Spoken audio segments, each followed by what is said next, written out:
This was to be Antonio Margheriti's final feature film, and it will also be the final of his films we're discussing on this program.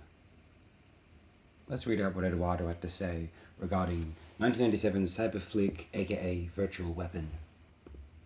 The latest film directed by Antonio Margheriti is undoubtedly his least seen and worst distributed work.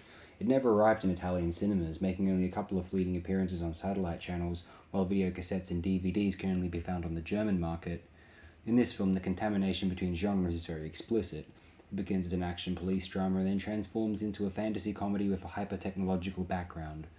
Virtual Weapon, I use the English title because the translation into Italian is embarrassing to say the least, was a project initially conceived and written by Bruno Corbucci, author of the screenplay, which was then revised and modified in America by Ferdi Pacheco, more famous for being one of the official doctors of professional boxing and for his works as a writer. The filming was done entirely in Miami, Florida, except for the usual sequences of models and makeup that we traditionally shot in Rome. The film was entertaining, even if naive, and the pairing between Terence Hill and marvellous Marvin Hagler, 10 times world middleweight champion who had already worked with us in Indio in 1988 and in its sequel Indio 2 The Revolt, works perfectly. Antonio discovers the great comic streak of the famous boxer and manages to exploit it by having him act as the ideal support for the legendary Terence Hill. Terence himself, on his official website, interviewed by Fabio Malelli, declared the film was released everywhere except in Italy and not even on TV. I don't understand what interests there are in keeping this film hidden from those who bought it, and I know he was also well paid. I believe there are some financial maneuvers that all of us are outside of and cannot understand. And one more piece which Eduardo's written in regard to the film.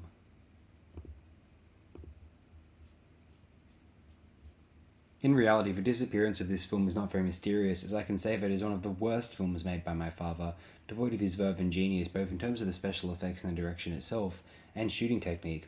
One of the reasons, beyond the weakness of the original story, is to be found in the profound disagreement between the producer and Antonio, which then resulted in real hatred during filming. The two didn't speak to each other and did nothing but take offense and denigrate each other, using me as their ambassador. I was the organizer of the film, and I remember it as one of the most tiring and stressful experiences of my career. This hatred had certainly led Antonio to fall out of love with the project, and the constant arguments with the producer distracted him and the rest of the crew from being able to do well, even what he was a master at, the makeups and special effects. Consequently, the result is poor, and even if the film is entertaining in some situations, the discomfort of a disjointed and superficial production is clearly felt. I would argue it's a clever act of direction from Margheriti. It's elevated in the way that people like... This is going to sound insulting for Margheriti, but... maybe...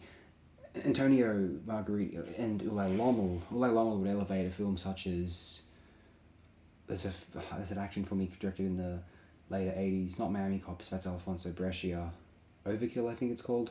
In any instance, they're a garage, but they imbue each frame with something interesting and intriguing, and even though it's direct to video, it feels very lived in, and like they're trying all they can to make each shot interesting because they know they cannot otherwise. I'd say the special effects are quite interesting, but where this film does fall flat is the reliance on the family comedy component in the later half. I was expecting something more akin to a cyberpunk knockoff, like a better Johnny Mnemonic or lesser Strange Days, yet what we have is ultimately... It's one of the few Margheriti quasi-science fiction ventures, and so it's very fascinating for being one of those. I'd argue it is one of them is more aesthetically or cinematographically interesting due to Antonio Margheriti creating a film in the more portable and fluid era of the later 1990s and being able to capture a then contemporary zeitgeist, or somewhat like... I mean, it's futuristic, although it's informed by a certain 1990s modernism to some extent, or maybe catalogue, brochure modernism, but nevertheless, I think it is a truly intriguing production, and if nothing else, it's a fascinating example of what you can do with very dismal material. You can make it visually interesting, if nothing else. Narratively, I guess it's slop, although I just think it's a fascinating act, an impressive act of garage filmmaking, if nothing else. That'll be my final claim.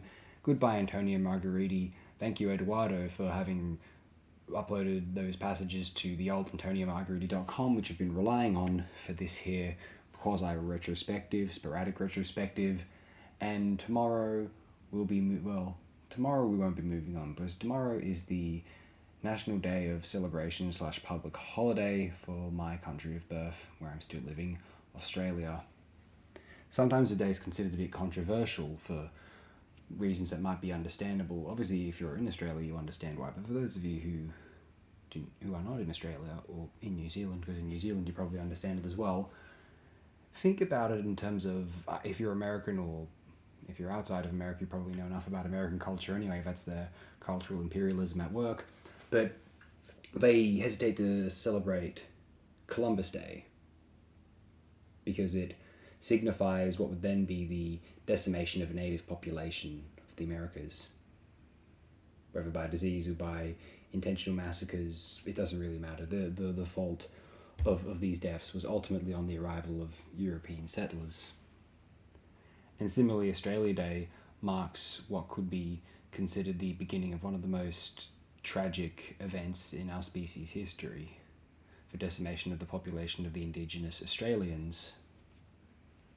Unlike America's Independence Day, which is an event separate from the initial arrival and sort of the commencement of the political body, the government itself, which they're celebrating, the independence, which you can see as potentially separate from certain genocidal activities, intentionally or not.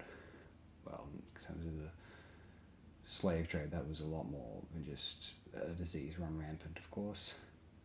And there was a lot more than just diseases running rampant, which led to the downfall of the Native American populations. Anyway, the point I'm making is, unfortunately, Australia federated on January 1st.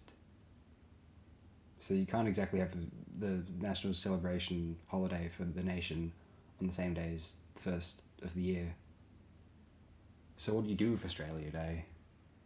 Well, we celebrate a film which tries to celebrate the entire history of the continent, as we understand it, of humans being on this continent, whilst employing the kind of modernism which only a certain globalization via the kind of brutish English colonialism or the more free market technological enterprising of the 21st century say. A film that could only exist with these two things in a kind of harmony. Join us tomorrow for a review of 2006's one of the great Australian films, possibly the best of the 21st century. I really, really liked Fury Road, of course, who didn't, but a very impressive film in 2006's 10 Canoes. Join us then. Thank you very much. And after 10 Canoes, we might be exploring the day after that and for several days after that, many days, the more interesting films, many of them are quite interesting, of another Italian horror filmmaker. Antonio Margheriti didn't always direct horror films, of course, although this man is most well known for them.